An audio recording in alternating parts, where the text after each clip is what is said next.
Hey everyone, and welcome back to another episode of The Buzz on Leadership. I am your host, Terry Buzzard Jr., and I am excited to partner with you along your journey of exploration into leadership. Whether you're an aspiring leader and just looking for tidbits and things what to expect, or you're already a seasoned leader and maybe you just want some concepts on what to be reminded of, or maybe just different ways of doing something, or maybe it's just something that you didn't know before. I'm excited to be along this journey with you. And do me a favor, make sure you hit that subscribe button down below. Make sure you share us with your friends. If you find benefit on it, they're probably going to find benefit too. So you definitely want to take the time and do that. The more people that we can impact, the better things can be for just everybody in general. But without further ado, let's talk about what we're going to talk about today. There's really kind of one big secret to dealing with people. And as leaders, that's what we do, right? We work with leaders, we work with our team, whether you're a higher up, a CEO in a company, or maybe you're first level, who knows? But and really what that boils down to is the only way, and a lot of times to deal with people, we need to get them to help do things that maybe they don't want to do. We need to influence them. And really, the only way to get someone to really do something that they don't necessarily want to do, we can use scare tactics. We can threaten their job, and we can do those types of things. While others, which is an old-fashioned way of doing it. I know not a lot of us do that anymore. While others take a different approach. We take a more human approach. Of course, this is going to vary based on your staff and who you're working with. But in today's world, we really kind of take that different approach on how we deal with people and the way that we think about things, Really, it's the same way people we need to treat people, I guess, the way that they want to be treated. And people, to be honest with you, for thousands of years or hundreds of thousands of years, have wanted to be dealt with in one particular way since we were created. With an aggressive approach, they may do it, right? If we force them into doing it, and sometimes, unfortunately, that's necessary. But they might do it, and they might be nice to your face, but what happens when your back is turned? That's when things start to go south. Chatter starts to happen amongst the troops, and it can turn negative on our aspect. The only way to really kind of get somebody to do anything is by giving them, again, what they want. And there's really two main things that people want. And really, we're going to really kind of work on just one thing here today. And what we're really kind of talking about is the desire to be great. Yes, it is that simple. People have a burning desire and yearning to be great. Or maybe it's in the same part of that, maybe it's a desire to be important or to feel important. Every one of us has this craving to feel appreciated. And a lot of times that's when we feel appreciated, that's what ties back into getting that feeling of importance, to get that feeling of greatness. And this is a good question to kind of maybe reflect on. What do you do to feel important? Everybody does something a little bit different. Some people, unfortunately, like to put other people down to make themselves better. I personally like to coach and mentor others, to watch them have breakthroughs and learn things about themselves. That makes me feel important. Sharing information makes me feel important. And everybody has their own thing, but what is it about you? And I want you to keep that question in mind as we kind of go through this, because you need to find out what that is with the people that you're working with, because that's what you need to focus on for each individual person. There isn't one blanket thing. Mother Teresa likes to do things for humanity. I just did an event here this weekend called Empty Bowls of Denton. And the ladies that I'll put this on, the church group, that's what they like to do. They like to go through and they feel important and significant by helping homeless, by making sure that the homeless in our area are fed, think about this for just a second, though. How many times in your life have you done a mundane task and no one ever showed any appreciation? They just thought, well, that's just the way it is. It's just the way it is, right? And I know that you have. We've all done that. Sometimes it's nice just to get that little quote-unquote pat on our back, the acknowledgement that something happened, even if it's the most mundane, simplest thing in the world. These things can have an impact on us, And it's true out there that some people literally will go insane and act out if they just to feel appreciated. Think of a kid and unfortunately throwing a temper tantrum because they're not feeling appreciated. They want attention from you or whatever. They don't get what they want. They feel appreciated by or important by getting things from whatever. And let's look at it. Even as an adolescent, sometimes we turn to crime. We get into gangs. We get into these people getting those things because those people in that group, they feel appreciated amongst their peers. Maybe they don't get it at home, whatever that happens to be. Not being, and as well as I do, is not being appreciated is a very lonely experience. It makes you feel insignificant. It's not uncommon, especially even in the workplace. Some people become recluse. They become very introverted just simply so they don't have to deal with the feeling of not being appreciated. They just shut down. They just, this is what I'm going to do, blah, blah, blah. I'm just going to do that. And the more that somebody feels appreciated, the more they're going to do for the team. The more they do for the team, the more they're doing for the company.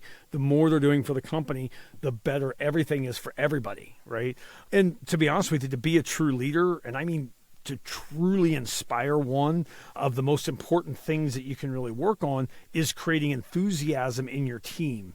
And really, honestly, everybody around you.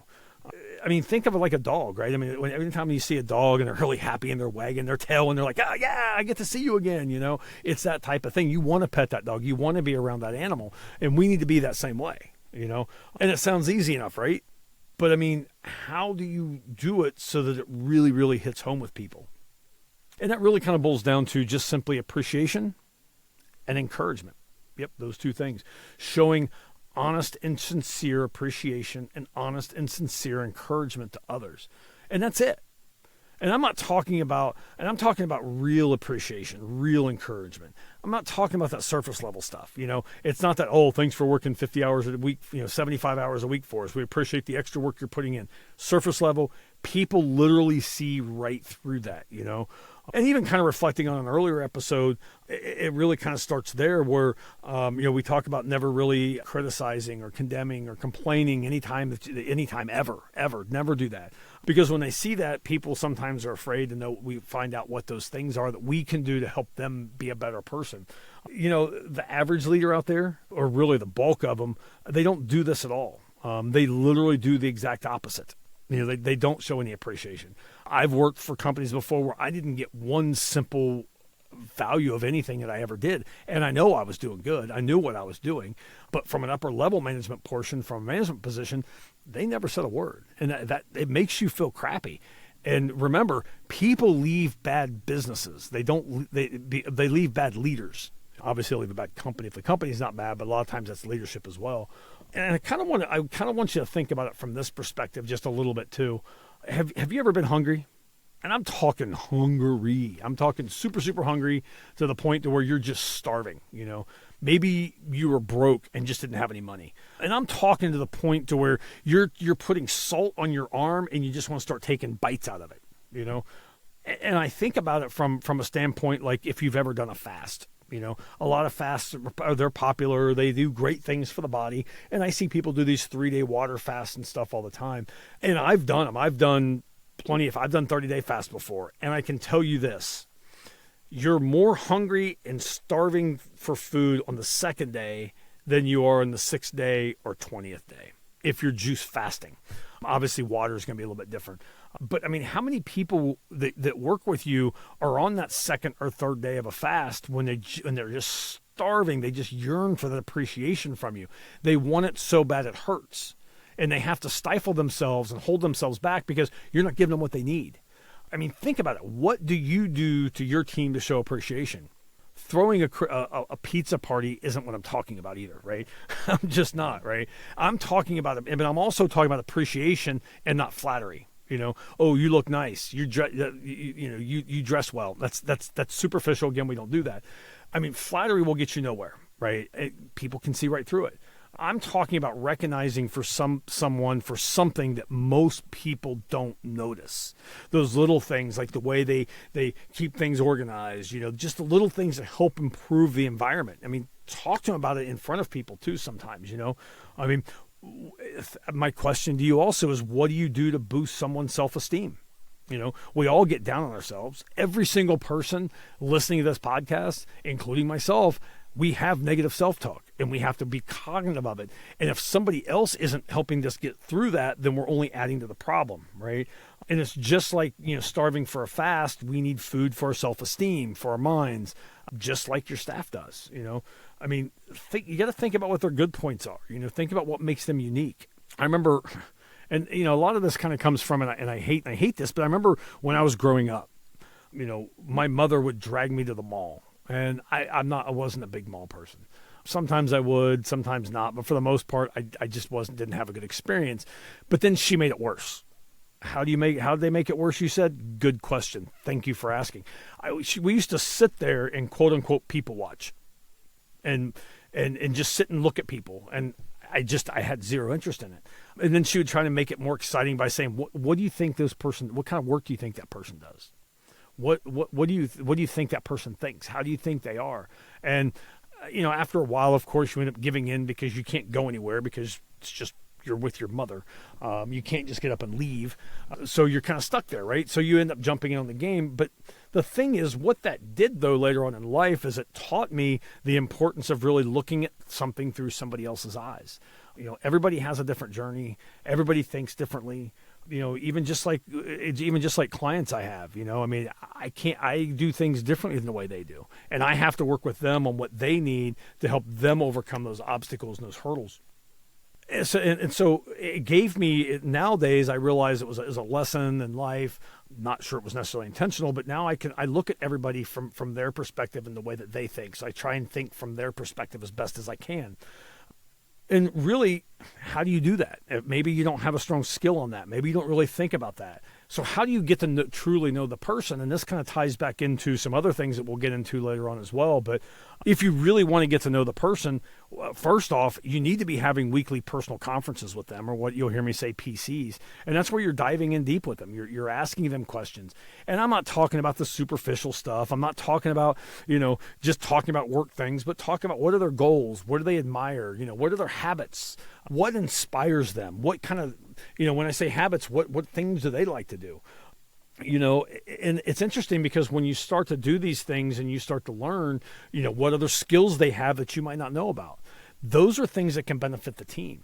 Maybe somebody has an aspiration of doing something and you might not want to let them go off of your team, but they work better on another team because that's where they want to grow and where they're going to flourish. Great. Let's make that happen. Let's show the appreciation for doing that. It's not that you want to get rid of them or anything like that, of course. It's just making sure you're doing them. Maybe you find out you're working with one of your team members. They like to do graphic arts. And so maybe they're good at Photoshop and all that stuff. Great. Now you've got a resource for that. You're using them for their best and purpose. Maybe it's somebody that likes to throw parties or good at organizing those types of things. Great. Put them in charge of that task. That way in your office, create one, let them do it. Show them how much you appreciate everything you're doing for them. Show them that you're honoring them for who they are and what their capabilities are. And you do this not just in the office, do it for everybody. Even if you're married still or in a long relationship, you know what that person is. Give them what they need to make themselves better, to show the appreciation, to show those types of things. Consider, something else to consider is timing on the praise. When is it going to give the biggest impact? Some people don't like to be appreciated in public. They want to be appreciated behind the scenes. Hey, look, I noticed you've been doing these things. It's really, really making an impact. This is how it's impacting things. And this is why life is better with you. You don't think they're going to be appreciative of that? You don't think they're going to work harder and better for you? Absolutely they are. Come on now. And it's going to have a bigger impact on you, on the team, and everything else. Maybe it'll be an award at a larger company meeting, and it's not always just awarding the top salesperson, the top producers or whatever. There's a lot of other people within the organization that do that. We need to find ways of doing that. I mean, we got to remember, a good leader always has a kind heart, and that's one of the most important things. And it's really finding that kindness with that person. When you have PCs with people, it's important to really dive deep and again, to find out what it is about them that makes them the person that they are, how they think.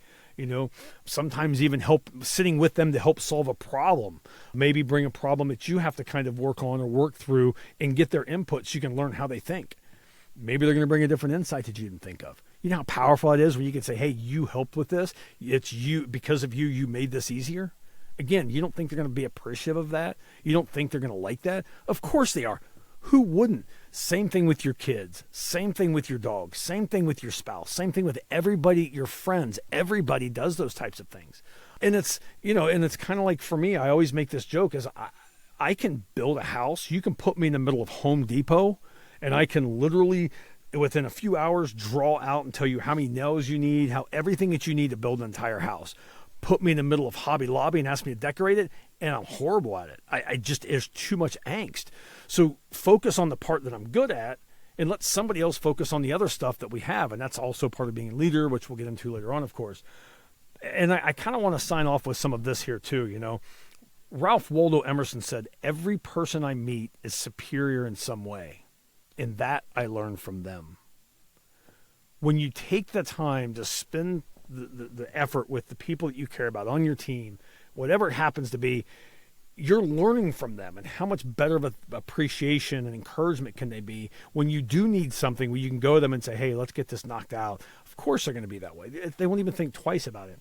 But guys, that's all for today. I do try and keep these fairly short for everybody. I don't want to drag on too much, but I want to try and get straight to the point on the head, hit the nail on the head. So again, do me a favor, hit that subscribe button, hit that like button, share this with your friends, let them know that this is out there. The more people that know about this, the more that people that like it, the more it'll show to people that haven't seen it before, and the bigger we can grow as a community and help each other out. So guys, again, this is Terry Buzzard Jr. Find me on Instagram or Facebook or wherever, LinkedIn, with the Buzz on Leadership. And guys, remember, try and do anything that you can possibly do to brighten someone's day. Thank y'all.